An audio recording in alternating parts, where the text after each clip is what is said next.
Bei dieser Konferenz laden wir auch immer politische Entscheidungsträger ein und versuchen natürlich auch hier vor allem darauf aufmerksam zu machen, was braucht es noch für Volksgruppen, für die Stärkung, für das Überleben auch der Identität, nicht nur der Sprache, und was sind denn die einzelnen Parteien auch bereit, hier einzusetzen an ihren natürlich Möglichkeiten, auch wo sehen Sie die größten Defizite, was wären denn Pläne und Programme, um diesen Defiziten auch entgegenzuwirken? Ja, die letzten Jahre waren eigentlich unterm Strich sehr erfolgreich. Also es ist uns gelungen, immer wieder viele Leute anzusprechen mit den Konferenzen. Klar ist es aber schwierig, diese Sachen zu quantifizieren und die Resultate genau zu messen. Wir haben viele positive Rückmeldungen erhalten. Wir haben auch Komplimente erhalten im Sinne von, wir sind jetzt österreichweit schon in dem Feld eine der interessantesten oder die interessanteste Veranstaltung. Also das ist natürlich sehr gut. Wir haben die Bücher publiziert, wir haben die YouTube-Sachen veröffentlicht, wo es immer wieder Zugriffe gibt. Und so ein konkretes Resultat zum Beispiel letztes Jahr war, dass der Clubchef der Sozialdemokratischen Partei im Kärntner Landtag, der Andreas Scherwitzl, der bei der letzten Podiumsdiskussion mitgemacht hatte, dann in der Folge sagte, dass es genau diese Podiumsdiskussion gewesen ist, die ihn dazu bewegt hat, aufgrund der Proteste, die er dort gehört hat, dass dann noch gewisse Bestimmungen im Kärntner Kinderbildungs- und Betreuungsgesetz betreffend Zweisprachigkeit reingekommen sind. Also da sieht man, dass sehr wohl solche Sachen auch konkrete politische Auswirkungen haben können. Dieses Ziel von einer gemeinsamen Volksgruppenvertretung, vielleicht sogar aller Volksgruppen in Österreich, das sind wir sicher noch weit entfernt. Aber was wir auch versuchen, ist ein wenig eine Plattform zu bieten, nicht nur die Situation in Kärnten zu beobachten und zu analysieren, sondern natürlich auch im nationalen Rahmen, also andere Volksgruppen in Österreich hier einzuladen und einzubinden, aber natürlich auch im europäischen Zusammenhang. Die Veranstaltungsreihe Gemeinsames Kupno ist ein fixer Bestandteil eigentlich eines Jahres, in dem wir immer wieder auch Volksgruppen für einige Tage in den absoluten Mittelpunkt des politischen Geschehens rücken. Es werden auch alle Parteien des Kärntner Landtages und darüber hinaus sich in dieser Frage auch politisch über die Erwartungen der nächsten Jahre verständigen. Wir haben in unserem Regierungsprogramm, dem Nachhaltigkeitskoalitionsprogramm, sehr viele Aspekte auch der Volksgruppenpolitik festgemacht. Ich erwarte mir, dass diese auch hier von allen Seiten beleuchtet werden. Die heurige Konferenz Skupno gemeinsam behandelt vor allem das Thema Sprache und Identität. Wir wissen ja, in den jungen Generationen, die wachsen sehr multinational und auch lingual in einer globalisierten Welt auf, aber dennoch prägt Sprache auch die eigene Identität.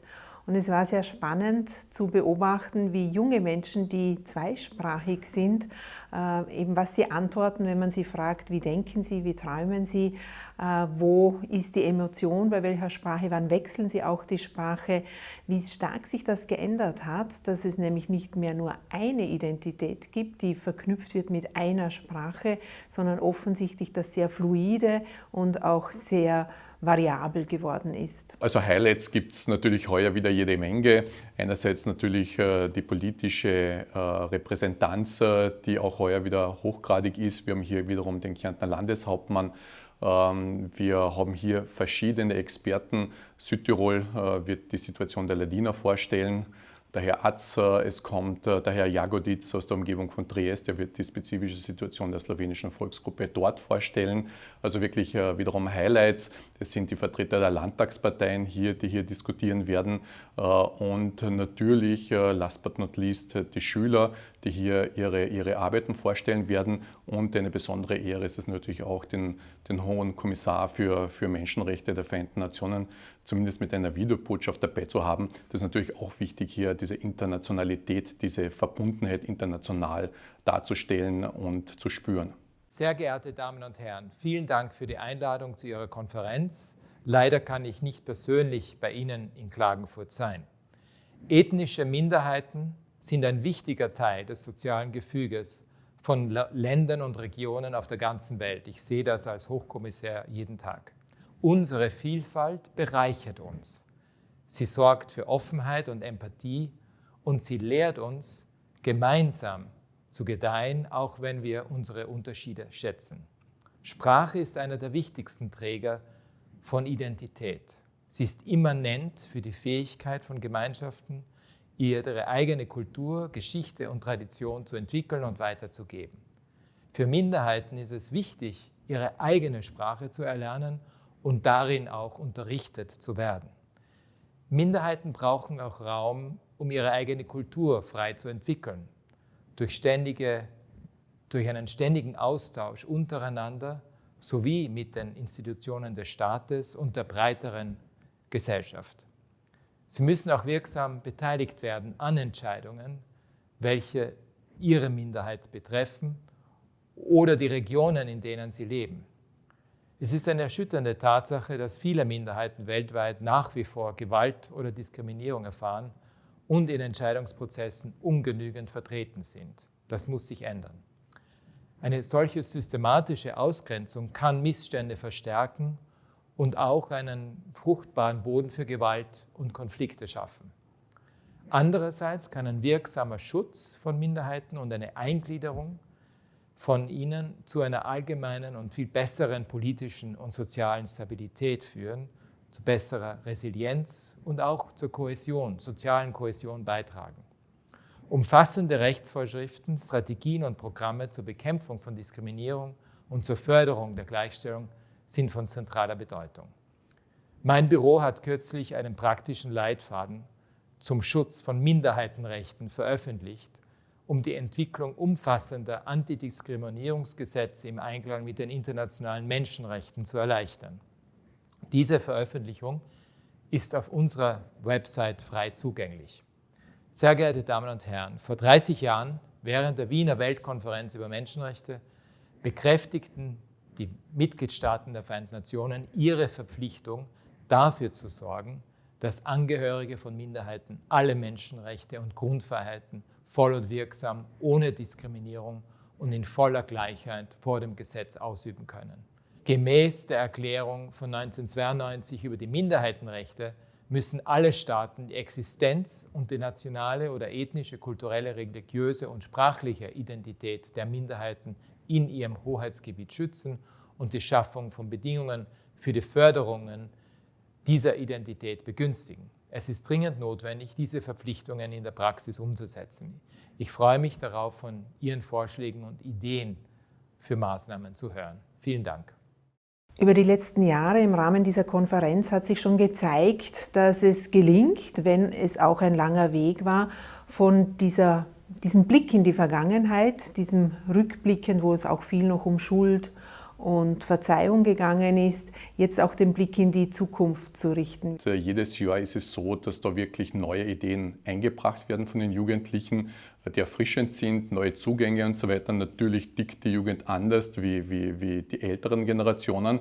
Und deswegen ist es eben sehr wichtig, eben Jugendliche hier in diese volksgruppenpolitischen Überlegungen einzubeziehen. Mein persönliches Highlight ist natürlich immer der erste Vormittag, wenn junge Menschen kommen und berichten von ihren Erfahrungen, berichten von ihrem Leben, von ihren Plänen natürlich auch und von ihren Träumen und von der Zukunft, die sie sich wünschen. Was mich allerdings auch heuer etwas negativ berührt hat, dass in vielen Erzählungen immer noch die gleiche Geschichte vorkommt, nämlich dass sie auch junge Menschen, wenn Minderheitensprachen gesprochen werden, wenn andere Sprachen gesprochen werden, das sind ja oft auch Kinder aus zugewanderten Familien, dass sie immer noch die gleiche Erfahrung machen, nämlich ausgegrenzt werden, diskriminiert werden, bis hin eigentlich auch zu Mobbing und zu tätlichen Angriffen.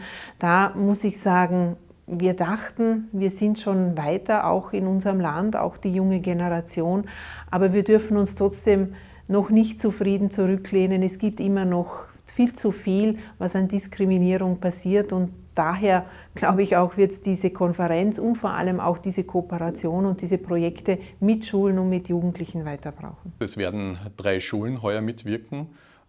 Es sind dies 2 Schulen, die vor allem eben von der slowenischen Volksgruppe getragen werden, das slowenische Gymnasium und die Zweisprachige Handelsakademie und zusätzlich auch das Stiftsgymnasium St. Paul. Auch das ist sehr wichtig, dass hier eine quasi deutschsprachige Schule mitmacht, damit man ein bisschen aus den Kreisen der Volksgruppe herauskommt Zu oft ist es leider der Fall, dass die Volksgruppe unter sich bleibt. Das ist nicht gut. Das ist nicht gut für die Dynamik in unserer Gruppe selbst. Und das ist auch deswegen schade, weil dann die Mehrheitsbevölkerung einfach zu wenig Verständnis, zu wenig Sensibilität in Richtung Volksgruppe entwickelt. Deswegen ist es sehr wichtig, da wirklich auch Schulen eben aus dem deutschsprachigen Kontext einzubeziehen. Und es freut mich, dass da jedes Jahr St. Paul mitmacht. Es hat auch die Pädagogische Hochschule heuer sich gut eingebracht. Also es sind lauter Rahmenbedingungen, wo ich sage, okay, auf dem kann man aufbauen, auf dem kann man gute künftige Projekte entwickeln und wirklich auch nachhaltige Schulprojekte umsetzen. Wo ich unterrichte, das ist die zweisprachige Bundeshandelsakademie, Dvojezična Trgovska Akademija.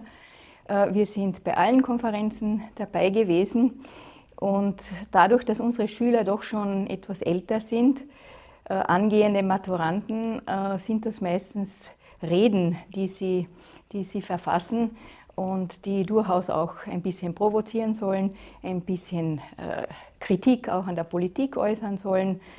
Ja, das sind meistens recht selbstbewusste junge Menschen, die dann ihre Forderungen auch formulieren. Also Jugendliche haben auch das Gefühl, dass das Sprachprestige der slowenischen Sprache von Bedeutung ist.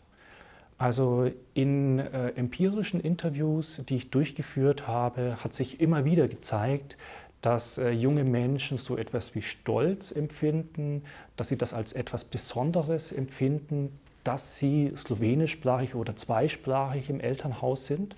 Und das wird als sehr positiv letztendlich wahrgenommen. Also das Sprachprestige ist hier sehr stark. Das hat nicht nur einen emotionalen Bezug, sondern kann auch einen, sagen wir mal, pragmatischen Bezug haben, dass junge Menschen sagen, durch das Erlernen der slowenischen Sprache, durch die Kenntnis der slowenischen Hochsprache haben sie bessere Chancen oder Aussichten auf dem Arbeitsmarkt. Das erleichtert ihnen, gibt ihnen Vorteile bei Bewerbungen und das kommt auch zusätzlich dazu. Das ist vielleicht jetzt weniger das Sprachprestige bei den einzelnen Personen, sondern eher der praktische Nutzen, der daraus gezogen wird, der aber keineswegs zu verachten ist. Auch im Zuge der EU-Integration bietet die Kenntnis der slowenischen Hochsprache jungen slowenischsprachigen Kärntnern und Kärntnerinnen auch Chancen auf dem Arbeitsmarkt in Slowenien. Junge Leute sind überall unterwegs. Sie haben schon in der Schule Möglichkeiten, Erasmus-Plus-Programme in Anspruch zu nehmen oder dann später im Studium oder während des Studiums. Die Welt steht ihnen offen, sie können überall arbeiten, sie können überall wohnen. Ja? Wir sind ja nicht nur Kärntner Slowenen und Sloweninnen, wir sind ja auch Österreicher, wir sind Unionsbürger, Europäer und Europäerinnen und letztendlich auch Weltbürger. Für junge slowenischsprachige Personen in Kärnten gibt es verschiedene besondere Herausforderungen. Die eine ist sicherlich die Präsenz der Sprache. Ist die slowenische Sprache nur auf den familiären Kontext beschränkt und wird dann noch in der Schule gesprochen? Oder gibt es darüber hinaus noch weitere Sphären im Alltag, in denen Slowenisch eine wichtige Rolle spielen kann? Das ist eine Herausforderung, die leider eben durch den Ortstafelkonflikt ein bisschen an Dynamik verloren hat, ein bisschen an Einsatzwillen verloren hat. Und hier gilt es auch so diese Präsenz des Slowenischen, die Präsenz der Slowenischsprachigkeit hochzuhalten. Eine zweite Herausforderung ist sicher mit Migrationsströmen, mit dem Wegzug von ausgebildeten jungen Menschen mit slowenischsprachigem Familienhintergrund, hängt damit zusammen und das stellt natürlich für die Volksgruppe ein Problem dar und hier wäre zu wünschen, wäre zu hoffen und auch für Verantwortliche wäre es ein Ziel, quasi weggezogene Personen dann auch wieder zurückzuholen bzw. das Bestmögliche dafür zu tun, dass es attraktiv ist für gut ausgebildete junge Menschen mit slowenischsprachigem Familienhintergrund, die in Graz, Wien oder Innsbruck leben, dass sie wieder dann zurück auch nach Kärnten kommen für berufliche Gründe oder aus familiären Gründen. Und dieser Brain Drain ist sicherlich auch in der Volksgruppe ein großes Thema. Und da stellt sich jetzt natürlich wieder die andere Frage, wie wird Sprache, die slowenische Sprache, vermittelt außerhalb des autochthonen Siedlungsgebietes? Da tun sich dann natürlich wieder ganz neue Fronten auf. Also die zweisprachigen Schulen, die höheren Schulen, sind natürlich von großer Bedeutung für die slowenischsprachige Bevölkerung. Sie haben nicht nur die Funktion, dass sie den Kindern und Jugendlichen ermöglichen, die slowenische Sprache als Schriftsprache zu erlernen. Das ist nicht das Einzige. Die Bildungstitel, die Bildungsabschlüsse an höheren Schulen ermöglichen natürlich auch, dass slowenischsprachige junge Menschen dann Universitäten, akademische Kontexte besuchen können, ein Studium absolvieren können, um in der schulischen Unterricht an Schulen tätig zu sein, als Lehrer oder Lehrerin, dass sie tätig sein können, vielleicht als Anwalt, derartiges, also dieser Zugang zu höheren Berufen, zu akademischen Berufen. Dafür sind natürlich sind höhere Schulen von essentieller Bedeutung. Und das ist natürlich wenn der Schulunterricht in slowenischer Sprache zum Teil angeboten wird, dann natürlich ein sehr großer Vorteil für die Volksgruppe. Und die Frage ist natürlich dann, in welchen Räumen sind die Personen beruflich aktiv? Also das Studium bedeutet in der Regel einen Wegzug aus Kärnten, eine Migration in die Diaspora, einen Umzug nach Wien, nach Graz. Das sind die bevorzugten Studienorte. Und die große Frage ist dann, ob nach absolviertem Studium die Personen dann auch zurückkommen und innerhalb des traditionellen Siedlungsgebiets oder in Klagenfurt, also am Rand des traditionellen Siedlungsgebiets, dann auch beruflich tätig werden. Und das ist die große Frage, für die sicherlich auch die Volksgruppe vielleicht noch stärker werben könnte, um quasi auch die Wege dann für die Zukunft irgendwie dann so zu bahnen, sozusagen. Wir haben, wie bei vielen jungen Menschen, die ein gewisses Ausbildungsniveau, sprich Matura, abgeschlossen haben, doch eine sehr große Bewegung, in einer anderen Stadt, in einem anderen Ort zu studieren. Das ist mehr als legitim, das bereichert auch. Was mir wichtig ist, dass wir auch allen, die aus Kärnten weggehen, mit auf den Weg geben, dass hier ein Land ist, das tolle tolle Berufschancen, aber auch gute Studienmöglichkeiten bietet. Und wenn man weggeht, dann um wiederzukommen. Die Pädagogische Hochschule, die Alpen-Adria-Universität, die nehmen schon eine sehr wichtige Aufgabe wahr und müssen sich der Verantwortung, glaube ich, auch bewusst sein. Unverständlich, warum das Studium der Slawistik, also das Masterstudium der Slawistik in Klagenfurt nicht mehr möglich ist, ja, dass da die Studenten nach Graz verwiesen werden, ist für mich eigentlich ein Widerspruch. Der zweite Tag ist dann der wissenschaftliche Part. Ich denke, auch heuer ist es wiederum sehr interessant. Am Schluss haben wir eine Podiumsdiskussion mit den Kärntner Landtagsparteien. Der Kärntner Landtag hat sich ja heuer im März neu konstituiert aufgrund der letzten Wahlen. Und hier wird es natürlich sehr interessant sein zu erfahren, was da konkret geplant ist. Einer der Befunde der letzten Jahre auch unserer Konferenz ist es leider, das muss man sagen, dass sehr oft sehr schöne Worte gesprochen werden, dass dann aber die Umsetzung nicht immer 1:1 so ist. Also ich denke, es ist sehr wichtig, dass die Kärntner Landtagsparteien wirklich in der kommenden Legislaturperiode weitere konkrete Schritte setzen. Es ist eine Reform des Kärntner Kindergartenvorgesetzes angekündigt. Man müsste sicherlich weitergehen und insgesamt die vorschulische Betreuung gesamtlich betrachten, was hier gemacht werden könnte. Das wäre natürlich sehr bedeutsam für die Identitätsstärkung der slowenischen Volksgruppe. Wir bemühen uns ja auch jedes Jahr, Gäste aus dem Ausland einzuladen, vor allem auch mit wissenschaftlicher Expertise, aber auch rechtlicher Expertise, um zu vergleichen, wie ist denn Minderheiten- oder Volksgruppenrecht und vor allem der Schutz auch organisiert in anderen Ländern. Was kann man sich vielleicht hier auch für Tipps und Ratschläge holen? Einerseits, wenn es um Organisation geht, um Ansprache natürlich von Politik und politischen Parteien, natürlich auch die Integration dieser Interessen in politische Prozesse, etwa durch Landtage oder auch in parlamentarischen Gremien. Und nicht zuletzt geht es auch sehr darum, was oder wie können sich Volksgruppen Gehör verschaffen auf internationaler Ebene und natürlich auch ihre Rechte einklagen. Das ist immer auch in Österreich ein sehr wirksames Instrument gewesen, nämlich dann vor Gerichtshöfe zu ziehen, Menschengerichtshof, Europäischer Gerichtshof, und dort versuchen eben auch den Staat Österreich oder auch das Land Kärnten dazu zu zwingen, die Rechte, die ja eigentlich Volksgruppen zustehen, auch dann umzusetzen. Wir wissen ja, es fehlt am wenigsten an Willensbekundungen inzwischen. Es fehlt eigentlich nicht auch an den Zielen. Es hapert dann immer an den konkreten Schritten und an der Umsetzung.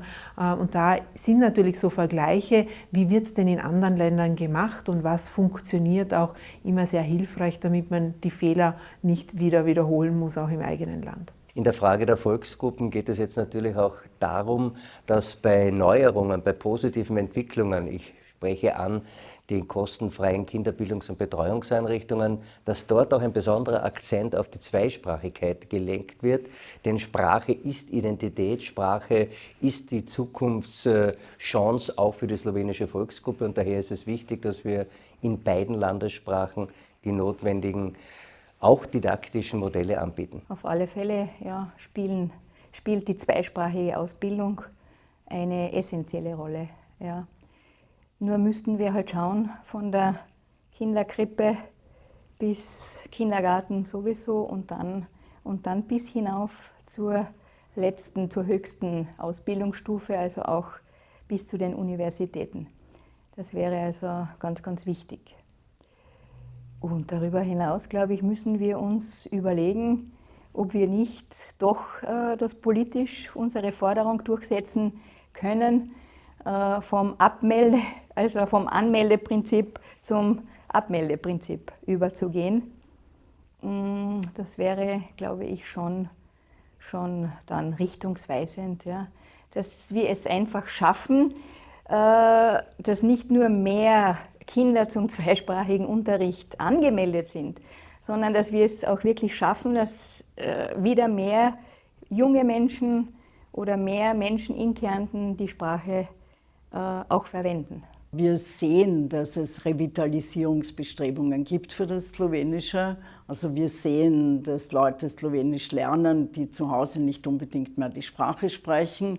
Aber ich denke, es ist wichtig zu verstehen auch, dass es oft Leute sind, die aus Familien kommen, wo diese Sprache, die slowenische Sprache verloren wurde, aufgrund der Verfolgungen, aufgrund der Diskriminierungen und wo jetzt eine dritte oder vierte Generation zurück zu den Wurzeln will, wenn man so will, und eigentlich wieder eine Beziehung herstellen will. Und ich denke, man muss das nicht mehr als Dichotomie denken, Minderheit, Mehrheit, aber trotzdem bedenken, welche Diskriminierungen stattgefunden haben und muss bemüht sein, diese Revitalisierungsbestrebungen auch als eine, ich will jetzt nicht Wiedergutmachung sagen, aber vielleicht doch ein bisschen als etwas sehen, was dieses Unrecht, dem Unrecht entgegenwirkt. Für die Angehörigen der Volksgruppe sind natürlich auch neben der Sprache noch weitere Aspekte von großer Bedeutung. Da ist zum einen in der modernen Gesellschaft natürlich nicht nur die gesprochene Sprache von Wichtigkeit, sondern auch die Kenntnis der Schriftsprache.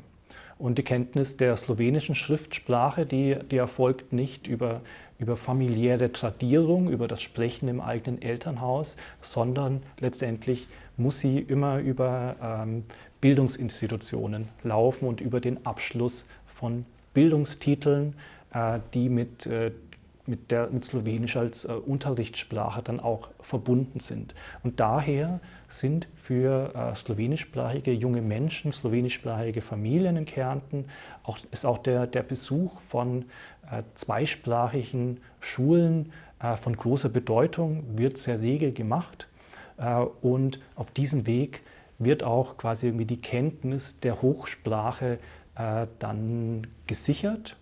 Und dadurch wird Slowenisch, also das Negativbeispiel wäre, Slowenisch wird nur in der Familie gesprochen, dann würde die Sprache letztendlich auf längere Dauer hin keine Art von Kultursprache mehr darstellen können, dass in dieser Sprache quasi Bücher, Texte und so weiter, Theaterstücke verfasst oder gespielt werden könnten. Und daher ist es auch von großer Bedeutung, dass hier in Bildungsinstitutionen auf die slowenische Schriftsprache geachtet wird, sie gelehrt wird, die Personen sich diese aneignen und deswegen ist das von großer Bedeutung. Warum soll ich Slowenisch nicht lernen oder eine slawische Sprache nicht lernen? Es geht ja auch darum, dass man eine slawische Sprache lernt und dann kann ich ja andere Sprachen sehr leicht lernen. Und außerdem wäre das eine Wertschätzung gegenüber der Volksgruppe in Kärnten. Unser Sohn war noch einer der ersten Deutschsprachigen im slowenischen Gymnasium, aus einer deutschsprachigen Familie, weil er konnte schon ziemlich gut Slowenisch, weil ich auch Slowenisch gelernt habe und er in einer kleinen Schule war, wo viel Slowenisch gesprochen wurde. Und ich meine, es hat sich total geändert. Aus meiner Sicht ein Erfolgsmodell, weil die Schüler und Schülerinnen, die die Schule abschließen, sind wirklich fit in beiden Sprachen. Und nicht nur das, sondern auch in Englisch und viele noch in Italienisch oder sonst noch alles Mögliche in BKS, in was auch immer noch. Eine andere Frage der Konferenz ist es natürlich, inwiefern Resultate nachhaltig sind und was wollen wir mit der Konferenz letztlich bezwecken. Ich denke, es ist wichtig, dass dazu klassisch Bücher erscheinen, die gelesen werden können. Es ist wichtig, dass wir über YouTube die gesamten Projektergebnisse gut dokumentieren und möglichst weit verbreitern. Das ist sicherlich nachhaltig und es ist auch zentral, dass mit solchen Themen wie Volksgruppenpolitik ordentlich, seriös umgegangen wird und dass es dazu auch einen wissenschaftlichen Input gibt. Seinerzeit war vor allem die Klagenfurter Universität in diesem Bereich sehr aktiv. Mittlerweile habe ich den Eindruck, kommt von der Seite ein bisschen weniger. Seitens der Hermagoras versuchen wir hier gewisse Mankos vielleicht auszugleichen und hier einfach aktiv zu werden. Deswegen haben wir dann 2018 ganz bewusst diesen Schwerpunkt politische Bildung aufgegriffen und organisieren in dem Zusammenhang immer wieder Konferenzen. Es ist wichtig dabei, sich international zu verlinken, nicht nur in Kärnten zu bleiben, sondern über den Tellerrand des eigenen Landes hinauszuschauen.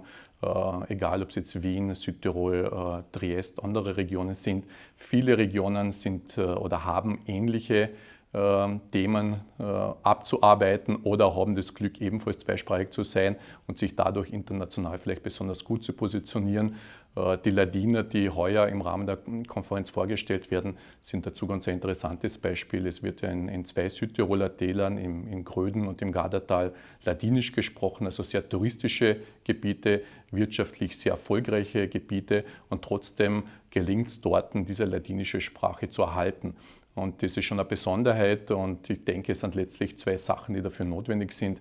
Einerseits gute politisch-rechtliche Rahmenbedingungen, die wirklich diese Minderheitensprache, diese Volksgruppe fördern, unterstützen, ausbauen und andererseits natürlich die eigene Einstellung der Angehörigen, diese Sprache zu erhalten und weiterzugeben. Also diese zwei Dinge braucht man letztlich und ich denke, das ist auch ein Erfolgsrezept für Kärnten. Bei der Beforschung der Schwerpunkte zu ethnischen Identitäten ist es zunächst einmal wichtig, sich in Erinnerung zu rufen, dass der Begriff der Identität sehr häufig verwendet wird, meist sehr unscharf ist und auch unklar ist, was damit gemeint wird.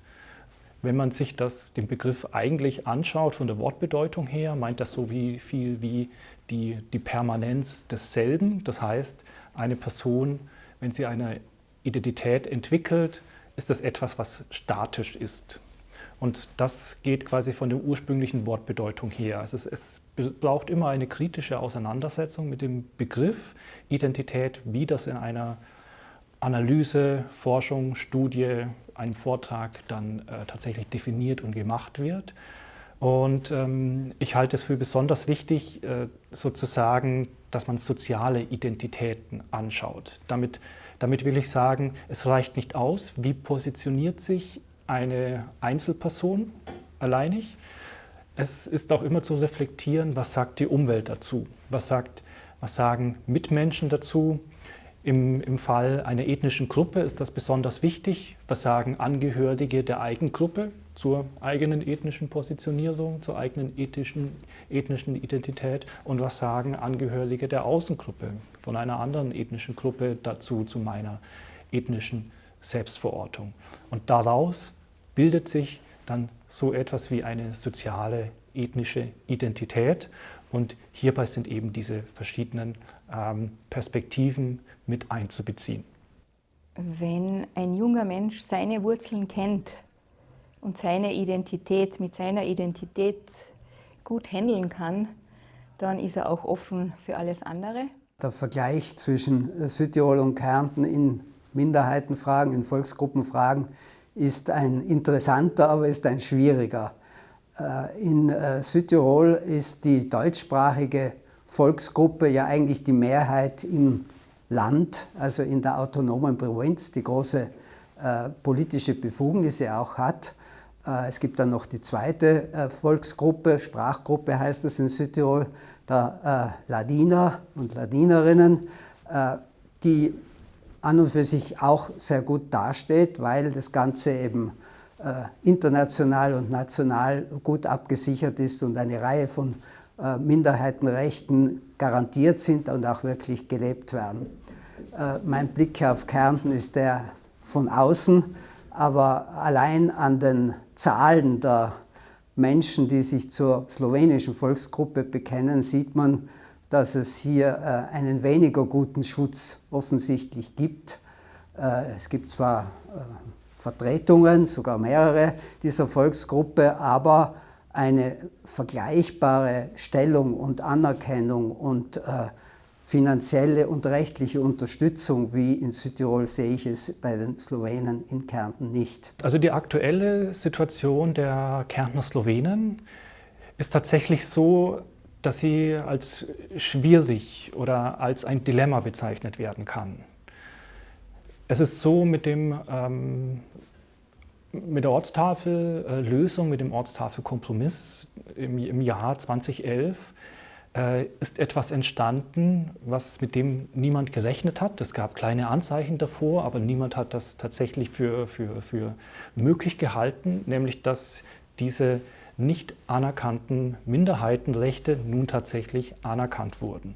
Und dieses permanente über Jahrzehnte hinweg Kämpfen für die Anerkennung und die Zuerkennung der Minderheitenrechte hat natürlich etwas mit der Bevölkerungsgruppe gemacht, mit den Kärntner Slowenen gemacht. Das war Teil ihrer Identität, für zweisprachige Ortstafeln einzutreten und dafür zu kämpfen und sich einzusetzen. Sei es, dass auf privatem Grund private Ortstafeln aufgestellt wurden, dass man durch bewusstes Sprechen im öffentlichen Raum für eine Präsenz der slowenischen Sprache gesorgt hat.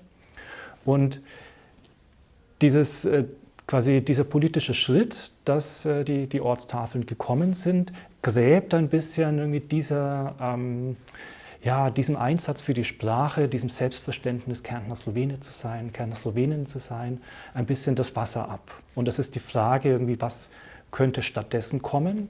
Wie kann stattdessen ein Einsatz, ein Engagement für die Sache der Volksgruppe aussehen? Was könnte in Zukunft die Triebfeder sein? Und das sind offene Fragen, die zum jetzigen Zeitpunkt, so scheint mir, noch ungeklärt sind. Und die Zahlen der slowenisch sprechenden Personen sind auf einem kritischen, niedrigen Niveau. Und daher wäre es sehr förderlich, würde ein derartiges Merkmal wie der Kampf für die Zweisprachigkeit, für die zweisprachigen Ortstafeln in Zukunft wieder auftreten. Das würde irgendwie dann auch vielleicht die Zahl derer, die sich zum Kärntner Slowenischen bekennen, dann ein bisschen höher treiben wie bisher. Natürlich das Thema Identität und Volksgruppe ist für jede Volksgruppe was sehr Zentrales. Es geht darum, diese spezifische Identität zu bewahren, und Außenstehende können sich das eben oft nicht vorstellen, dass dann sowas wie Sprache plötzlich für einen Menschen so wichtig wird. Bei mir selbst war es so, dass ich lange Zeit so aufgewachsen bin, da war das auch keine Besonderheit. Also ich kann mich nicht daran erinnern, dass in der Volksschulzeit das bei uns ein größeres Thema gewesen ist, auch nicht in der Ortschaft, obwohl bei mir in der Heimatortschaft sowohl Deutsch als auch Slowenisch gesprochen worden ist. Ich habe mit dem einen so geredet, mit dem anderen anders geredet, also war eigentlich kein Thema. Sehr viele oder die meisten waren zweisprachig, also insofern war das eigentlich eine gut gelebte Praxis und war nicht unbedingt konfliktbeladen, obwohl damals die Rahmenbedingungen durchaus auf politischer Ebene sehr konfliktträchtig gewesen sind. Also, aber wie gesagt, ich selbst habe es als Kind eigentlich weniger verspürt. Ich habe es dann stärker verspürt am slowenischen Gymnasium, wo das dann schon zum Thema worden ist, beim Autobusfahren, wo andere Schüler andere Schulen besucht haben und man natürlich dann wirklich in politische Diskussionen geraten ist, die nicht immer angenehm gewesen sind. Und ich kann mich noch gut daran erinnern, das war unmittelbar vor meiner Matura. Da hatten wir eine Ausstellung am Klagenfurter Neuen Platz zusammengestellt, so Paneele. Und da haben wir eben mit diesen Paneelen die slowenische Volksgruppe in Kärnten vorgestellt und wie es hier mit der Zweisprachigkeit ausschaut. Und das war damals so heftig, das war unmittelbar noch vor der Ostöffnung, das war, glaube ich, 1990, dass ich tatsächlich, also handgreiflich ist es nicht geworden, aber es war manchmal nahe dran. Und es hat dann eine Diskussion gegeben, die ich persönlich mit einem älteren Herrn geführt habe, der dann zu mir quasi gesagt hat am Schluss, Sie sind ja kein echter Kärntner. Und ich habe dann darauf erwidert, so ein Kärntner wie Sie möchte ich nicht sein. Hinterher habe ich dann erfahren, dass dieser Herr damals der Generalsekretär des Kärntner Heimatdienstes gewesen ist, also eigentlich hochrangiger politischer Akteur. Aber so war damals die Stimmung in Kärnten. Also ein echter Kärntner war derjenige, der das Kärntnergewand tragt, die Kärntner Heimathymne, quasi Hymne singt, möglichst wenig mit Kärntner Slowenischem zu tun hat, am besten auch nicht auf der Universität ein- und ausgeht. Also das waren so quasi die echten Kärntner. Alle anderen waren so ein bisschen an die Seite gedrängt und nicht Kärntner Mainstream. Und es war schon eine gewisse Erleichterung, wie ich dann in Wien studiert habe und all das da weggefallen ist. Mit dem Jahr 2000, nach der Rückkehr nach Kärnten, habe ich nach und nach ein doch deutlich anderes Kärntenbild wahrgenommen. Natürlich waren die Haider-Jahre mit dem Ortstafelkonflikt, also die Nullerjahre sozusagen, nicht leicht. Also wir waren da ständig wieder in dieser politischen Diskussion drin. Aber trotzdem hat sich nebenher viel verändert. Also es sind neue, jüngere Generationen herangewachsen. Es gab den europäischen Integrationsprozess und dadurch ist nach und nach eigentlich so ein gewisses Alpen-Adria-Feeling in Kärnten entstanden, das durchaus auch der slowenischen Volksgruppe Platz gibt. Natürlich gibt es noch immer Bremser, aber ich würde sagen, der Mainstream heute ist relativ offen und der seinerzeitige Mainstream ist ein bisschen an die Seite gedrängt. So würde ich es heute empfinden. Und natürlich war in all diesen Jahren dieser Erhalt der slowenischen Sprache und Kultur schon aufgrund dieser Jugenderlebnisse für mich zentral. Wenn jemand versucht, dir einen Teil deiner Identität zu nehmen, dann beharrt man halt noch stärker drauf. Also es war dann quasi Gegenreaktion der Volksgruppe, noch stärker drauf zu beharren und dann wirklich ganz bewusst die Sprache den Kindern weiterzugeben, kulturell, politisch sich zu engagieren. Das war eigentlich die Reaktion auf diese Versuche, den Menschen einen Teil dieser Kärntner spezifischen Identität zu nehmen. Also so sehe ich diese Identitätsfrage, wie sie sich in Kärnten in den letzten Jahrzehnten dargestellt hat, auch aufgrund meiner eigenen Biografie. Das war eine Volksschule in dem Ort, wo ich aufgewachsen bin, wo es nur 2 slowenische Familien gegeben hat. Das war eine zugewanderte Familie aus dem Jauntal, die eben im Jauntaler Dialekt gesprochen haben. Und ich komme selbst aus dem Rosental, in der Nähe von Verlach, und wir sprechen den Rosenthaler Dialekt. Und diese 2 Dialekte unterscheiden sich voneinander. Und mein Mitschüler aus der Familie, wir waren also zu zweit beim Slowenischunterricht nur angemeldet. Slowenisch hat stattgefunden am Samstag. Die nicht zum Slowenischunterricht angemeldeten Schülerinnen und Schüler sind nach Hause gegangen und wir mussten noch in der Schule bleiben. Die Lehrerin war auch nicht besonders motiviert und hat dann entweder mir aufgetragen, ich möge meinem Mitschüler etwas diktieren, weil er hat sich in der Schule etwas schwerer getan, oder woran ich mich auch erinnern kann, der fast wöchentliche Gang zum nahegelegenen Friedhof, um dort also die Gräber von den Angehörigen unserer Lehrerin zu pflegen vor dem Wochenende. Also das war sozusagen der Slowenischunterricht. Und ich kann mir jetzt im Nachhinein überhaupt nicht vorstellen, dass ich in der Schule Slowenisch gelernt hätte, wenn ich es nicht schon aus dem Elternhaus eben beherrscht hätte. Ja? Da hat sich sicher einiges geändert, natürlich. Wir wissen immer, mehr Kinder zwar angemeldet zum Slowenischunterricht, aber die Kenntnisse, die Sprachkenntnisse sind halt sehr, sehr dürftig. Die werden immer schlechter. Die Pädagogen sind sehr gefordert, ja, und die Pädagoginnen, keine Frage. Ja. Also Open Access bedeutet für mich ein barrierefreier und diskriminierungsfreier Zugang zu Sprachen. Und für mich sind Sprachen ein allgemeines Gut. Das gibt es kein Ownership. Es gibt sozusagen kein Recht, eine Sprache zu besitzen, sondern es ist ein allgemeines Gut, das möglichst breit, möglichst allen zur Verfügung stehen muss. Und wenn ich jetzt von den technologischen Entwicklungen ausgehe, so habe ich heute Übersetzungstools, ich habe diverse Apps, die mir am Handy ermöglichen, in fast überall in irgendwelchen Sprachen zu kommunizieren. Ich habe Speech to Writing und Writing to Speech und ich habe wahnsinnig viele Möglichkeiten. Und gerade im Sprachenlernen oder auch in Bezug auf Minderheitensprachen hinken wir dahinterher. Wenn ich jetzt ausgehe zum Beispiel für Slowenisch, dann bräuchten wir unbedingt ein Kompetenzzentrum, wo zum Beispiel Apps entwickelt werden, Übersetzungstools entwickelt werden, wo Terminologie produziert wird und die natürlich für Österreich spezifisch ist. Wir können nicht einfach nur von Ljubljana übernehmen, weil wir ja auch eine Terminologie brauchen für die österreichische Politik, die österreichische Verwaltung etc.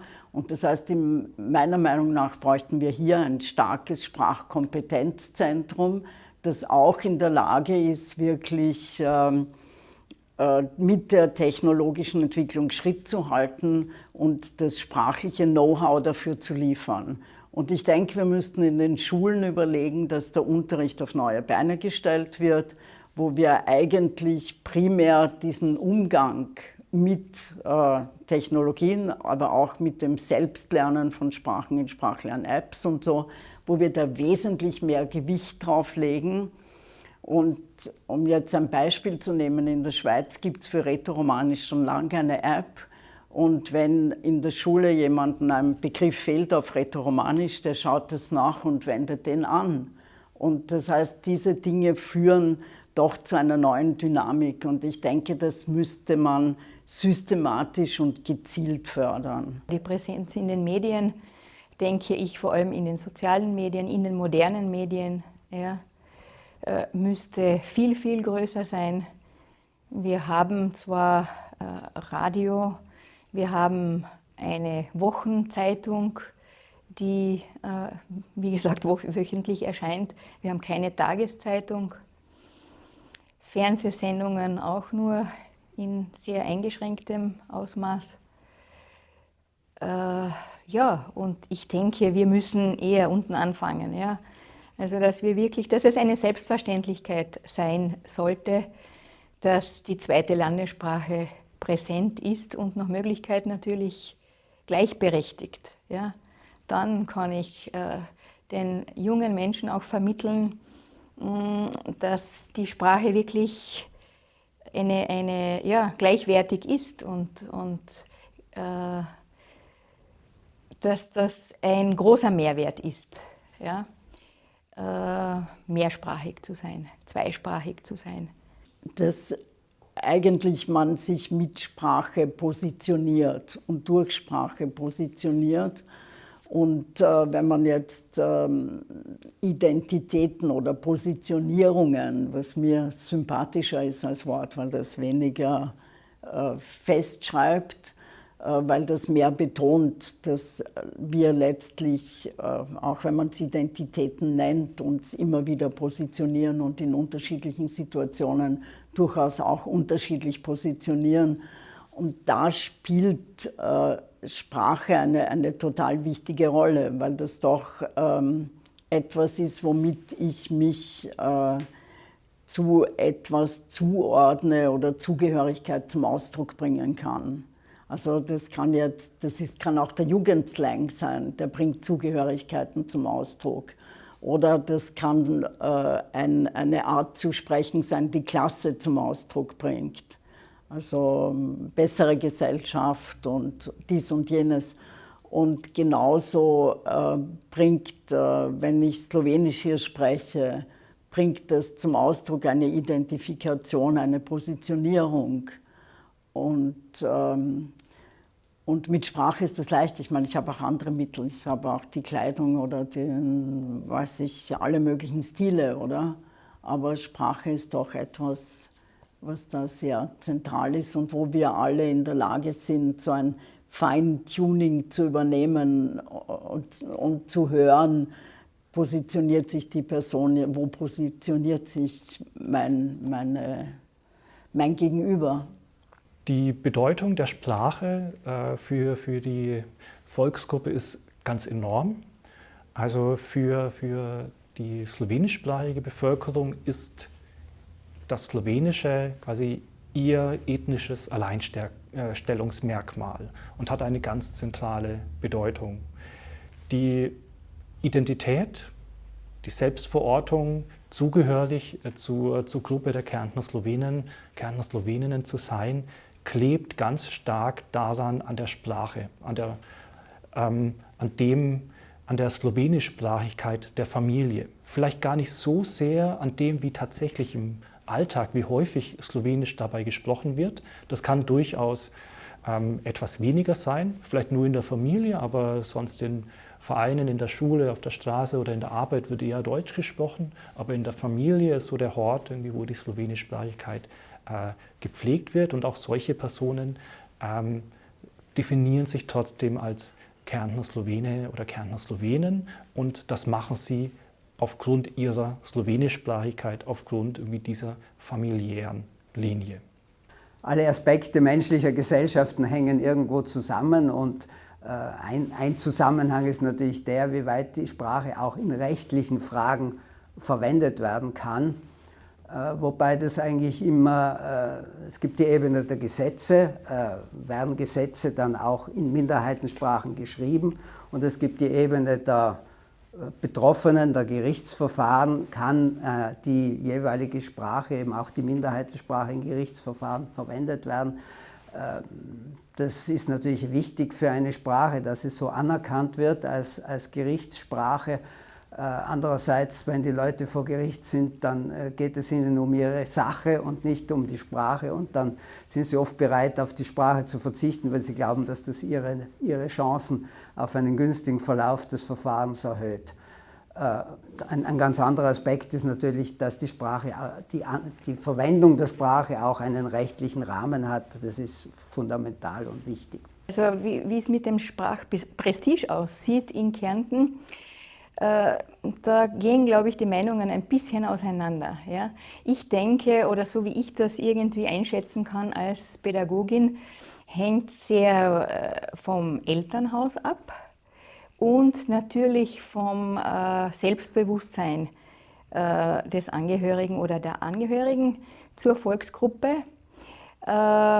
Viele sind stolz drauf, auch die slowenische Sprache zu beherrschen. Andere verdrängen sie eher. Ja? Ich denke, dass das auch vom Freundeskreis abhängt, von den Mitschülern. Wir haben auch ganz interessante Dynamiken in den Klassen. Ja? Wenn man da so ein bisschen beobachtet, wie in den Pausen gesprochen wird, hängt es ganz davon ab, welche Gruppe überwiegt. Ja? Und dann passt sich natürlich dann die Minderheit an die Mehrheit an. Ja? Das ist schon zu bemerken. Natürlich ist das Sprachprestige, würde ich jetzt einmal sagen, ja auch davon abhängig, wie sehr die slowenische Sprache in der Öffentlichkeit präsent ist. Ja? Und wenn es vielleicht so pro forma zweisprachige Aufschriften gibt und die zweite Landessprache nur so klein abgedruckt ist, dann sehen wir ja, wie es mit der Wertigkeit der beiden Sprachen aussieht. Ja, da ist, glaube ich, sehr viel zu tun oder wäre noch viel zu tun, um das Sprachprestige zu verbessern, wenn also die slowenische Sprache präsenter wäre, vor allem in der Öffentlichkeit. Wir kämpfen ja auch um die Zulassung bei den Gerichten.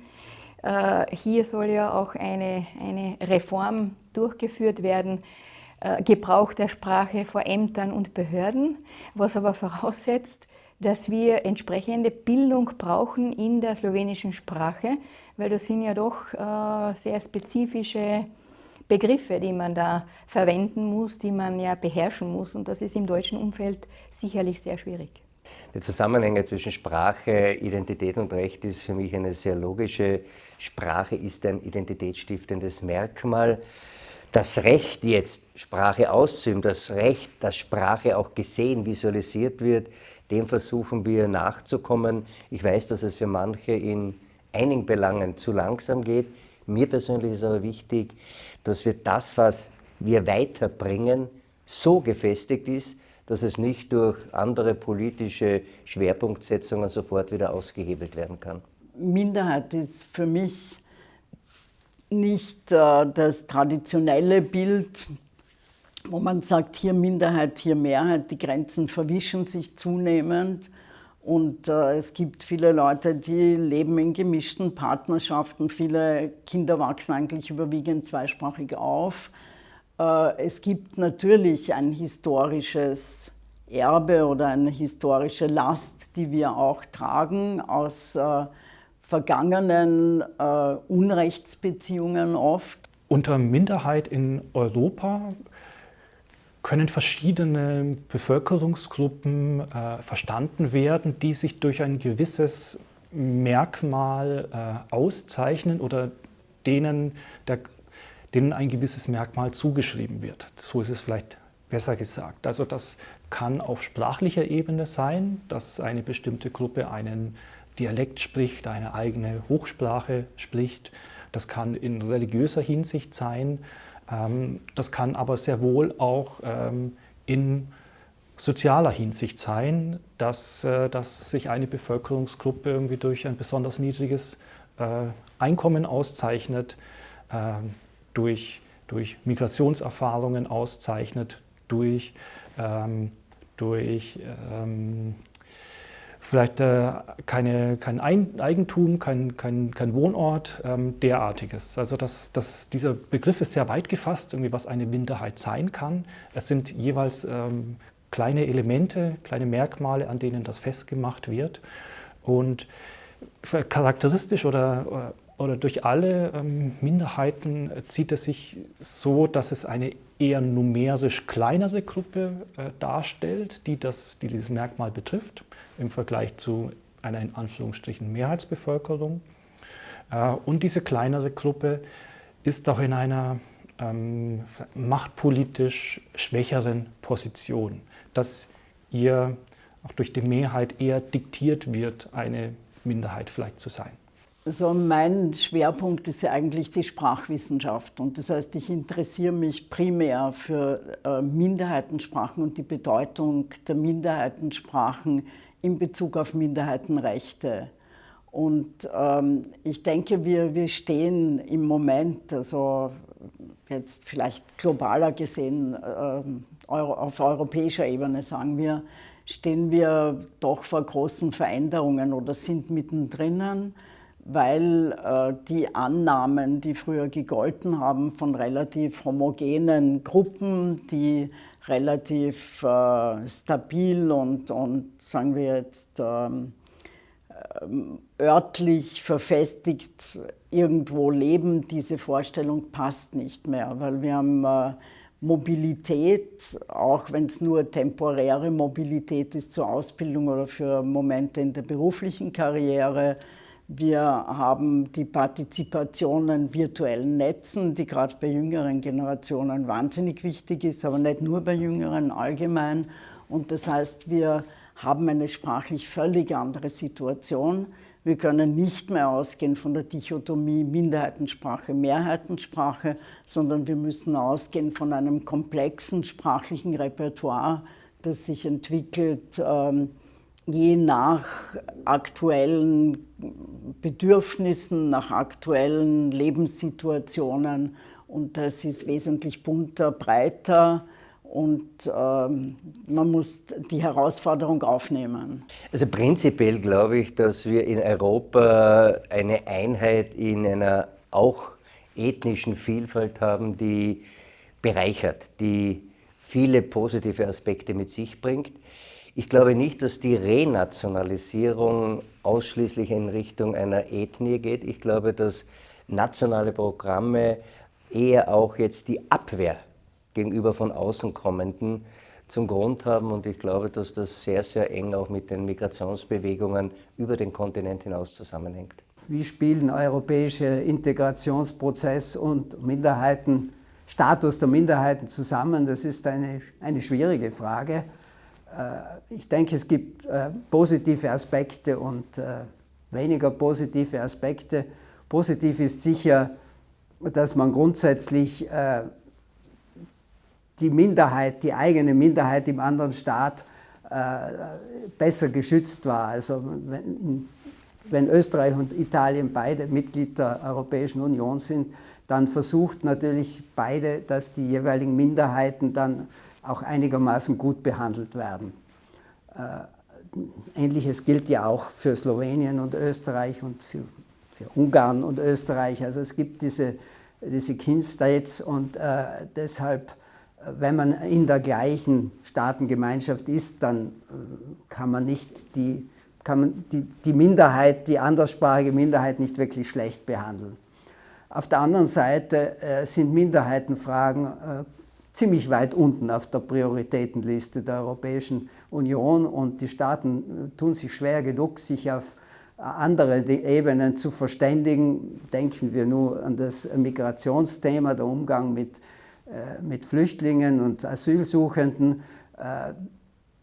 Es gibt so die Tendenz zu sagen, das sind innerstaatliche Angelegenheiten, da mischt sich die Europäische Union nicht allzu viel ein. Der europäische Integrationsprozess, wenn ich es mir im Moment anschaue, dann sehe ich sehr viele Tendenzen, die mir nicht behagen, was die Integration der Gesellschaft betrifft. Und dann sehe ich eigentlich, dass es irgendwo eher eine Destabilisierung gibt als eine Stabilisierung. Auf der anderen Seite denke ich schon, dass die Zeit, in der wir die offenen Grenzen hatten, weil die haben wir nicht mehr so. Für die waren ja, aber für die Menschen werden die Grenzen wieder zu, als sie waren. Aber ich denke, dass die Zeit der offenen Grenzen und des intensiven Austauschs, dass das schon viel beigetragen hat, auch zu einem generell offeneren Klima für Vielfalt. Aber ich weiß nicht, wie optimistisch man im Augenblick sein kann. Minderheitenrechte sind ja Teil der Menschenrechte und insofern ist es schon auf globaler Ebene verankert. Tatsache ist, wie auch andere Menschenrechte, die tatsächliche Umsetzung ist schwierig und das hängt dann doch von den jeweiligen Staaten ab, wie weit sie sich diesen Prinzipien dann auch tatsächlich diesen Prinzipien folgen oder nicht.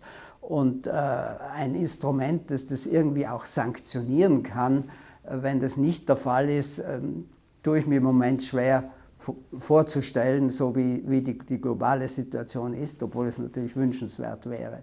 Was muss aus der Dynamik oder aus der Renationalisierung in Europa, die in den vergangenen Jahren zu sehen war, was muss daraus gelernt werden? Das ist so, dass es hier sicherlich wichtig ist, dass auch wieder ein Geist der Offenheit für das andere stärker gelebt wird und stärker in politischen Diskursen auf europäischer Ebene verankert wird. Wir haben hier auf europäischer Ebene ein sehr stark exklusivistisches Gedankengut, quasi eine Abschottung nach außen,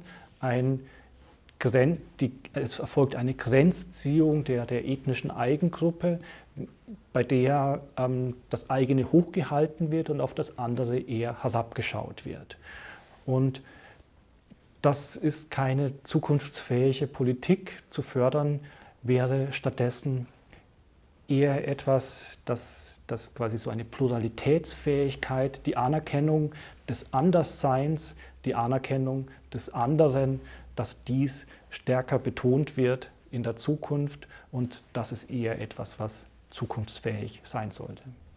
Ja, strukturelle Maßnahmen, also es ist der Katalog des Minderheitenschutzes ist, glaube ich, schon einigermaßen klar, worum es geht. Also es geht vor allem natürlich um das Recht auf Unterricht in der Muttersprache, um die Vermittlung der Muttersprache, ein Recht, das man nicht erst einklagen muss, sondern das einfach besteht, dass das gelebt wird. Es geht natürlich auch darum, dass politische Vertretung gewährleistet ist. Um hier ein Beispiel zu nennen, also im Südtiroler Landtag, der nur 35 Mitglieder hat, hat die 4% Minderheit der Ladiner immer einen Sitz gewährleistet, egal ob der jetzt über irgendeine Partei tatsächlich gewählt wird, sonst wird das sozusagen gefischt unter den Nichtgewählten. Also solche Dinge sind natürlich ganz wichtig. Was auch hilft, ist internationale Rückendeckung. Nochmal das Beispiel der Südtiroler deutschsprachigen und ladinischsprachigen, die einmal den Kin State Österreich im Hintergrund hat, der sehr viel Unterstützung geliefert hat, der als Verhandlungspartner in Italien sich dafür eingesetzt hat und der sich, wie es wirklich sich zugespitzt hat, der Konflikt, die Rückendeckung der UNO-Vollversammlung geholt hat. Also solche institutionellen Rahmenbedingungen und Mittel sind natürlich sehr wesentlich, damit eine Volksgruppe auch einen Status erlangt, der ihr Fortbestehen wirklich gewährleistet. Warum nimmt Sprache so eine wichtige Rolle ein in Bezug auf Minderheiten und in Bezug auf Rechte? Ich denke, weil Sprache doch das ist, was zu einem großen Teil unsere soziale Beziehung zur Welt und zu anderen bestimmt. Und da ist nicht nur, was wir sagen, relevant, sondern auch wie und wie wir es sagen können und dürfen, um gehört zu werden. Und insofern ist es mir und wahrscheinlich uns allen ein großes Anliegen, dass niemand aufgrund seiner Sprache diskriminiert wird und dass es keine Barrieren aufgrund von Sprache gibt. Und da muss wohl eine Politik dem entgegenwirken, weil wir sehr gewohnt sind, ich meine, Sprache und Macht sind echt eng verzahnt, oder? Und da gibt es eingeübte Muster und eingeübte Praktiken und von denen gilt es auch abzuweichen. Ich meine, wenn ich mir anschaue, die Frage von Sprachverboten zum Beispiel, was das bedeutet für Menschen, die betroffen sind. Ich meine, jemandem die Sprache zu verbieten, ist jemandem eigentlich das soziale Sein zu verbieten. Und das sind tiefe Einschnitte, tiefe Eingriffe auch. Und insofern glaube ich, dass Sprachenrechte und wirklich jetzt ein sorgsamer Umgang mit Sprache von Seiten der Politik und der Administration und so weiter, dass das total wichtig ist, weil Machtbeziehungen werden auch über Sprache gespielt und primär über Sprache gespielt auch. Die Schwerpunkte in unserem Regierungsprogramm sind mehrere. Wichtig ist, dass wir eine Kontinuität der Weiterentwicklung, der positiven Weiterentwicklung des letzten Jahrzehntes dem auch Grund gelegt haben.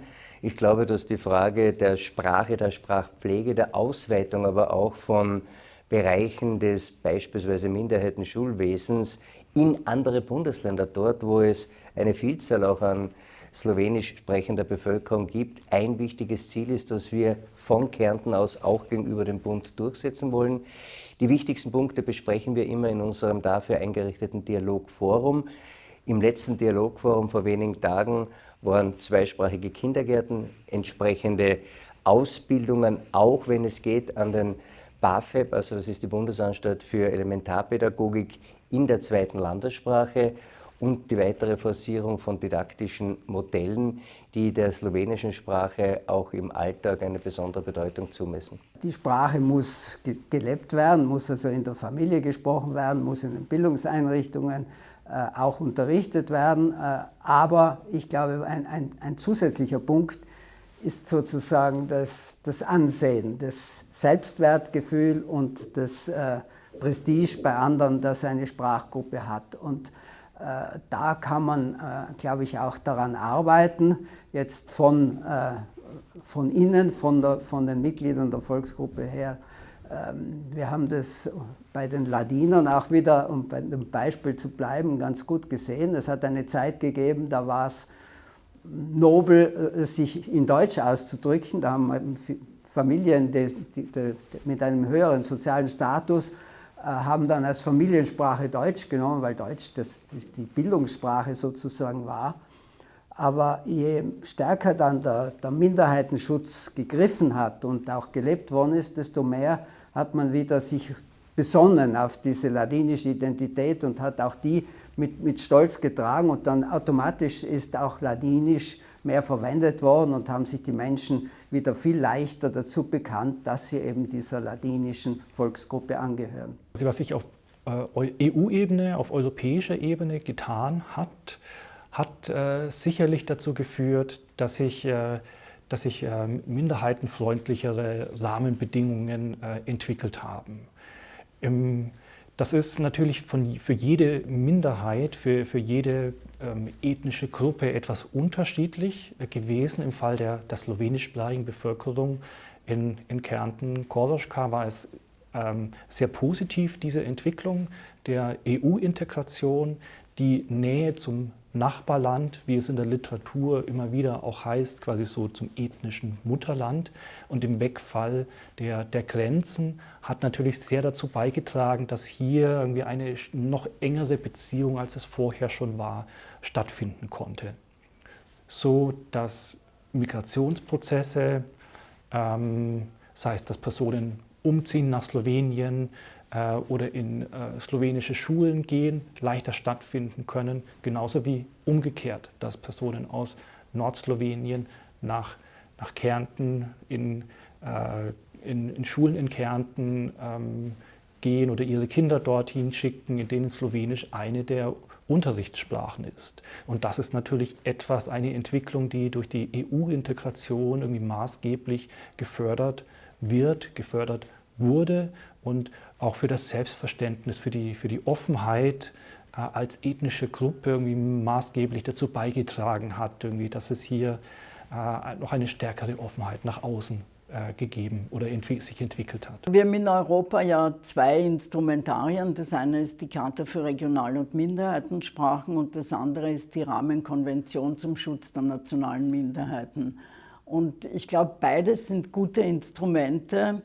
Und ich fürchte, dass wir sie etwas zu wenig nutzen, weil im Grunde genommen müssten wir diese Monitoring Committees oder die Advisory Committee oder wie sie heißen, je nachdem, zu welchem Übereinkommen sie gehören, an die müsste man gelangen mit Berichten, mit Forderungen und müsste sich an dieser Diskussion aktiver beteiligen. Und ich fürchte, dass wir das in Österreich teilweise nicht ernst genug nehmen, welche Instrumentarien da sind. Ich glaube, dass die zweisprachigen Volksschulen Lucka Jola die Basis sind, neben dem Kindergarten, um den Spracherwerb auch mit Wissen zu verbinden. Sie sind daher für mich eine unabdingbare Voraussetzung. Sie werden jetzt aber auch zu einer quasi Magnetwirkung für viele slowenische Staatsbürgerinnen und Staatsbürger, hier in Kärnten, sei es berufsmäßig, arbeitsbedingt, ihre Lebensmittelpunkte zu setzen. Da zeigt sich, wie wertvoll ein zweisprachiges Schulsystem im Geltungsbereich, aber auch darüber hinaus ist. Ja, die Rolle von Kultur ist ganz besonders für das Gemeinschaftsgefühl. Also wir haben vor allem die quasi Bildungsinstitutionen uns bisher angesehen, aber Kulturvereine, Kulturverbände, Kulturorganisationen, Veranstaltungen, denen kommt auch eine ganz zentrale Rolle zu. Nicht zu verachten ist eben die Kulturveranstaltungen, in denen man sich trifft, welche Bedeutung hier die soziale Ebene hat. Das sind Kontexte, in denen meist irgendwie dann auch slowenischsprachige Personen das Publikum bilden und gleichzeitig auch die Darstellerinnen darstellen. Also wenn beispielsweise ein Theaterstück aufgeführt wird, ist das der Fall. Und hier ist natürlich das Miteinander, das wirkt sehr stark gemeinschaftsfördernd. Man sieht, man trifft sich, man bekommt etwas voneinander mit.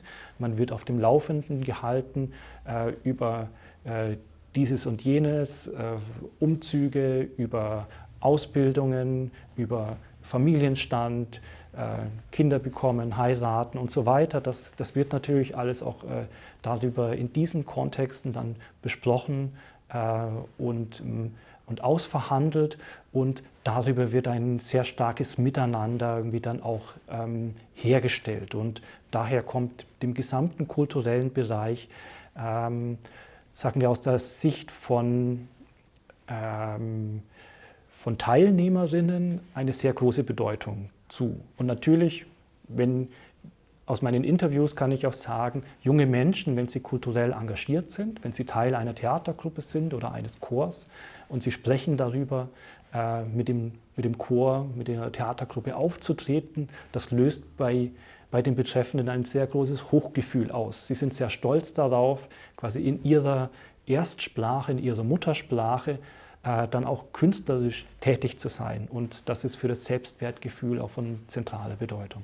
Gerade anlässlich des letzten Jubiläums haben wir gesehen, dass wir für die Weiterentwicklung von Sprache auch Örtlichkeiten brauchen. Die slowenischen Kulturheime sind ganz, ganz wesentliche Bestandteile. Die Möglichkeit, die Kultur in der zweiten Landessprache auch auszuüben, sie gemeinsam darzustellen, Dobovici Sosed und viele andere Veranstaltungen, zeigen davon, dass wir hier die Vielfalt der Kultur und damit die Vielfalt der Sprache und ihre Lebendigkeit auch forcieren. Kultur und Bildung und Sprache bilden eigentlich eine Einheit. Man kann das gar nicht wirklich trennen, aber es ist auf jeden Fall für eine Volksgruppe fast undenkbar, ohne eigene Sprache ihre Eigenständigkeit weiterhin zu spüren, diese Identität zu behalten. Also ich denke, Sprache ist die Voraussetzung dafür, dass eine ethnische Gruppe überlebt und weiterhin ihren Stolz und ihre Rolle behält. Und wo lernt man die Sprache richtig? Man lernt sie in Bildungseinrichtungen und man bestätigt sie in kulturellen Kontexten. Also ich denke, die Dinge sind als Einheit zu sehen. Es gibt vermutlich nur wenige Beispiele, wo die Identität als Volksgruppe auch bei Aufgabe der eigenen Sprache noch fortbesteht.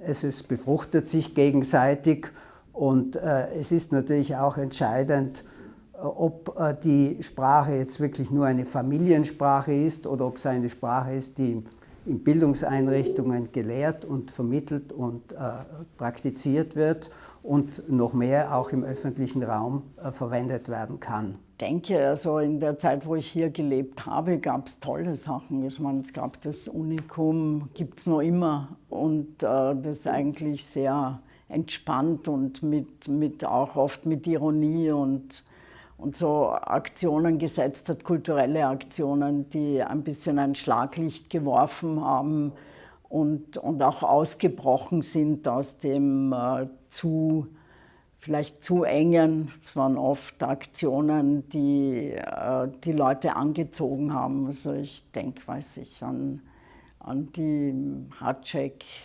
lebt Aktionen, wo dann die diakritischen Zeichen quer durch Klagenfurt und darüber hinaus geklebt sind, auf allen möglichen Aufschriften, um die zu ergänzen und so.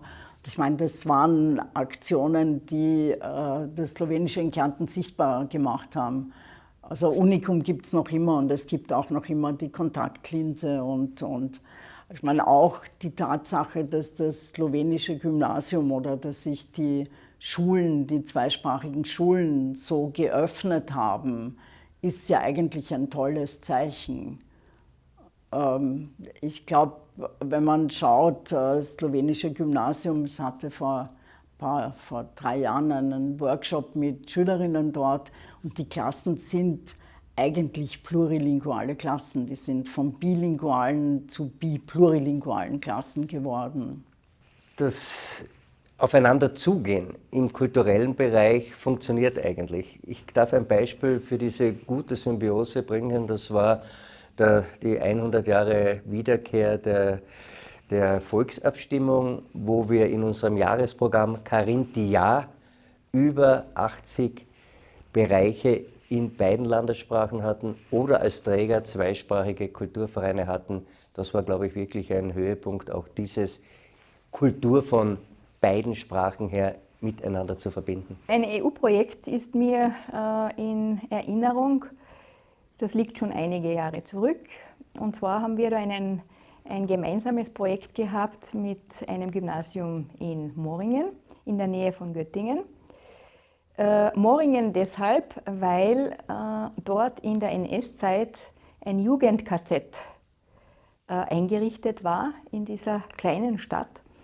Und wir haben festgestellt, dass einige Kärntner Slowenen, also das war ein Jugend-KZ ursprünglich nur für Männer, also für junge Männer, dass viele Kärntner Slowenen dort inhaftiert waren in der NS-Zeit. Und wir haben dort in einer Woche, also das war eine Projektwoche, diese Schule besucht, haben dort die Gedenkveranstaltung mitgestaltet, haben auf den Spuren der Kärntner Slowenen geforscht. Und dann, einige Monate später, sind dann die Schüler zu uns nach Kärnten gekommen und haben hier also ganz spannende Exkursionen miterlebt. Auch die Gedenkfeier am Berschmannhof wurde gemeinsam gestaltet. Also besonders am Herzen liegt mir so als zweisprachiges Schulprojekt jene, die von dem Verein Društvo Peršman gemacht werden. Das hängt mit meiner Biografie natürlich zusammen. Ich bin in der Vergangenheit, war ich sehr lang Betreuer oder war in der Museumsbetreuung am Perschmannhof an der Gedenkstätte tätig, also dem Museum bei Bad Eisenkappel, an dem an die Geschichte der slowenischsprachigen Bevölkerung in Kärnten erinnert wird, insbesondere mit Fokus auf die Geschichte während des Nationalsozialismus. Und dieser Hof dort wurde die dortige Bauersfamilie quasi von Ende des Zweiten Weltkriegs von Nationalsozialisten ermordet. Und seit 40 Jahren gibt es jetzt mittlerweile dort ein Museum. Und in den letzten 10, 20 Jahren haben sich immer wieder Initiativen gebildet, dass auch in diesem Museum Schulprojekte stattfinden, eine zeitgeschichtliche Bildung erfolgt. Und bei der Entwicklung war ich teilweise mitbeteiligt, teilweise ist auch in den letzten Jahren, wo ich quasi mit anderen Dingen beschäftigt war, sehr viel passiert. Und diese Schulprojekte erachte ich als sehr spannend, weil sie eine Auseinandersetzung mit Zeitgeschichte, aber auch solche mit Fragen wie stehe ich als Jugendliche denn zu Migration im Allgemeinen oder zu Menschenrechten, zum Schutz des Lebens, Wie wichtig ist denn Zivilcourage? Solche Themen werden in diesen Schulprojekten thematisiert und deswegen finde ich diese Projekte als besonders wichtig und liegen mir sehr am Herzen. Für die Förderung und Erhaltung der Sprache brauchen wir natürlich gesetzliche Rahmenbedingungen, die dann auch eingehalten werden und exekutiert werden, weil Papier ist bekanntlich geduldig. Und ich denke, das ist ja auch von den Schülern gekommen. Sie sind sich der Verantwortung sehr wohl bewusst und sagen, wir müssen ja die Sprache weiter tradieren. Wir müssen die Sprache weitergeben. Wenn wir das nicht tun, dann schaut es nicht so gut aus. Ja? Finanzen sind natürlich auch immer wichtig. Ohne Geld ist halt sehr wenig möglich. Wir sind, glaube ich, spitzenmäßig unterwegs, was die Kultur angeht. Egal, ob das jetzt Musik ist, ob das jetzt Theater ist, ob das Literatur ist. Und darauf können wir, glaube ich, stolz sein, als doch kleine Volksgruppe. Und das bewirkt schon sehr viel Selbstbewusstsein und Bewusstsein, dass die Sprache doch wichtig ist und dass sie was zählt und dass sie anerkannt ist. Ich sehe es halt, ich habe halt mit jungen Menschen zu tun und auch das Wissen, ja, über die Geschichte, das Demokratiebewusstsein, ja, die Toleranz, auch die soziale Verantwortlichkeit, die soziale Verantwortung oder auch dieses Bewusstsein, dass man solidarisch sein muss, ja, ist, glaube ich, in der Volksgruppe vielleicht noch stärker verankert als in der Mehrheitsbevölkerung, weil man weiß, dass man kämpfen muss, wenn man schwächer ist und wenn man kleiner ist. Diese Konferenz, die wir veranstalten, die hat sich in den letzten Jahren sehr gut etabliert.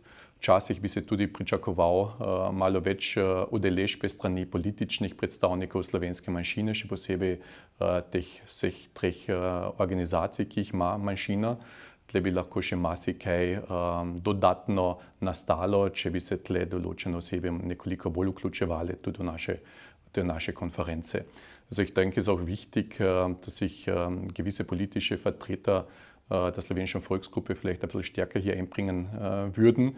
Da habe ich manchmal den Eindruck, dass man so ein bisschen Eifersüchtelei vielleicht betreibt und ein bisschen am Rande steht. Das ist definitiv fehl am Platz. Also ich denke, wir sind in jede Richtung offen. Wir beweisen es jedes Jahr mit unserem Programm, dass wir da hier verschiedenste Akteure einbeziehen. Es ist aber natürlich nicht unsere Idee oder unser Ansinnen, immer allen gleichzeitig den ganzen Raum zu geben. Also da muss man quasi auch manchmal einen Schritt zurücktreten und sich auch Positionen anderer anhören, anderer Länder anhören. Wir haben natürlich insgesamt 3 Tage zur Verfügung. Es macht auch keinen Sinn, das jetzt auf weitere Tage auszudehnen. Insofern braucht man natürlich bei jeder Konferenz auch gewisse Abstriche. Aber wichtig ist es, jedes Jahr ein klares Ziel zu haben, einen klaren inhaltlichen Fokus zu haben. Heuer ist es das Thema eben Volksgruppe und Identität. Nächstes Jahr, das Thema haben wir schon festgelegt, ist es das Thema Volksgruppe und die zweisprachige Region Südkärnten. Also es wird dann eher so ein bisschen in Richtung Regionalentwicklung, Wirtschaftsentwicklung gehen. Auch das ist ein klarer inhaltlicher Fokus. Und sehr froh bin ich auch, dass wir ein Projektteam haben, das sich sehr gut hier einbringt, interdisziplinär zusammengesetzt ist und auch international. Und hier kriegt man dann wirklich auch neue Referenten, neue Ideen, die wir vielleicht in Kärnten so auf den ersten Blick gar nicht identifiziert hätten. Für mich hat sich in den letzten Jahren gezeigt, dass das Thema Minderheit oder Volksgruppe oder Slowenisch sprechen nicht mehr geeignet ist, um instrumentalisiert zu werden in Wahlkämpfen. Aber dennoch, sich jetzt bequem zurückzulehnen und zu glauben, es wäre alles in Ordnung, das ist mir noch zu wenig. Also Toleranz, ja, da sehe ich in Kärnten, da hat sich sehr viel getan, das hat zugenommen. Aber was mir persönlich noch fehlt und was ich mir wünschen würde für die Zukunft, ist mehr Wertschätzung. Nämlich nicht nur zu sagen, es ist in Ordnung, ja, dass wir eine Volksgruppe haben, sondern auch zu sehen, welche Chancen und auch welchen Schatz bietet diese Zweisprachigkeit und das auch positiver zu sehen und nicht nur im besten Fall zu tolerieren, im schlechtesten Fall zu ignorieren. Was wünsche ich mir für die Zukunft? Also Ich wünsche mir viel. Ich wünsche mir, dass wir anfangen zu erkennen, dass wir wirklich an der großen Zeit des Wandels stehen und dass wir wirklich darauf hören, was will die junge Generation, was wollen die heute 10, 15, 20, 30, 40 sind, wie schaut deren Alltag aus, was haben die für Hoffnungen, was haben die für Ängste. Und dass wir darauf heute reagieren und nicht morgen oder übermorgen. Und jetzt aus meiner Sicht, ich würde mir wünschen, ein wirkliches Überdenken des Bildungssystems, dass wir wirklich überlegen, wie Sprachunterricht ausschauen kann im 21. Jahrhundert und wirklich die Methoden über Bord werfen, die aus dem 18. Jahrhundert stammen oder noch früher. Und dass wir wirklich überlegen auch, wie wir ein Bildungswesen auf die Beine stellen können, das ungleiche Machtbeziehungen ausgleicht und das wirklich Chancen eröffnet. Ich denke, ein friedliches Zusammenleben in Toleranz, Gleichberechtigung, in der Demokratie ist sicherlich Voraussetzung, ja, dass wir leben und überleben. Nicht nur jetzt als Volksgruppe, sondern überhaupt als Menschen. Dass wir wirklich vielleicht wieder mehr Menschlichkeit in unserer Gesellschaft verankern können. Ja? Und ich denke, da haben die Schulen ganz große Herausforderungen und große Verantwortung, das entsprechend zu fördern und auch einzufordern. Ich denke, das gehört zur Bildung ganz wesentlich dazu. Und natürlich, dass unsere Sprache, auch unsere Dialekte, über die auch sehr viel gesprochen wird, auch bei dieser Konferenz, wir haben ja 3 schöne Dialekte in Kärnten, den Geiltaler Dialekt, den Rosenthaler und den Jauntaler Dialekt, dass auch dieses kulturelle Erbe erhalten bleibt. Das wäre schon mein Wunsch. Und ja, ohne Sprache, glaube ich, können wir nicht überleben. Mit der Sprache werden wir sein oder werden wir eben nicht mehr sein. Als jemand, der Österreich nahe steht, würde ich mir wünschen, dass Österreich ähnlich großzügig mit seinen Volksgruppen umgeht, wie das Italien gegenüber Südtirol, den Deutschsprachigen und den Ladinern in Südtirol gezeigt hat. Wünschenswert für die Volksgruppe, für die Zukunft der Volksgruppe ist sicherlich dass die Zahl der slowenisch sprechenden Personen zumindest stabil bleibt oder wenn nicht sogar etwas in Zukunft zunimmt. Das wäre das größte Ziel. Es ist die Frage, wie das erreicht werden kann. Und ein Moment ist sicherlich, dass der Südkärntner Raum an Attraktivität gewinnen kann, in wirtschaftlicher, in beruflicher Hinsicht. Ein zweites Moment könnte auch, sagen wir mal, die Arbeit von Kulturvereinen oder sonstigen Vereinen sein. Festzustellen ist bei Kulturvereinen oftmals, dass vor allem Themen der Vergangenheit sehr stark bearbeitet werden. Und der Wunsch wäre vielleicht, dass so die Gegenwartsorientierung, die Zukunftsorientierung auch bei Kulturveranstaltungen, in Theaterstücken, generell in der Kulturarbeit etwas stärker Berücksichtigung erfahren könnte.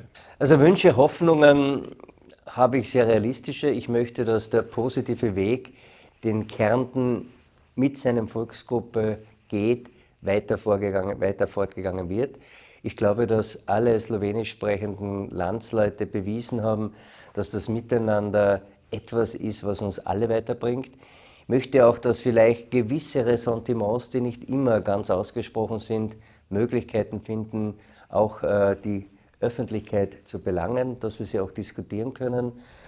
Und ich sage ganz offen, dass ich felsenfest davon überzeugt bin, dass mit Beiträgen, wie sie hier mit diesen Kongressen gemacht werden, eine Lebendigkeit einer Weiterentwicklung immer gewahrt bleibt. Und das ist auch gleichzeitig mein Wunsch, nie stehen bleiben, immer weitergehen und Besseres, Zukünftiges zu erreichen. Und schließlich am letzten Tag, am Samstag, das ist dann wiederum eine Kombination aus Inhalt, Geselligkeit und Landschaft. Und hier werden wir dann wandern vom Sepak-Sattel über Slowenien zurück nach Österreich, nach Drögern. Das ist die historische Verbindung zur Außenwelt sozusagen von Drögern aus. Und diese Straße ist dann quasi ersetzt worden erst in den 20er Jahren durch eine neue Verbindung, wo dann Drögern wirklich ans österreichische Straßennetz angebunden worden ist. Und das ist eben so ein interessanter Grenzfall sozusagen. Und da sieht man auch, wie eng beide Länder historisch verknüpft gewesen sind mit Verkehrsverbindungen, mit verwandtschaftlichen Beziehungen. All dies wird vorgestellt werden, sozusagen eine Fact-Finding Mission in der grünen Wiese.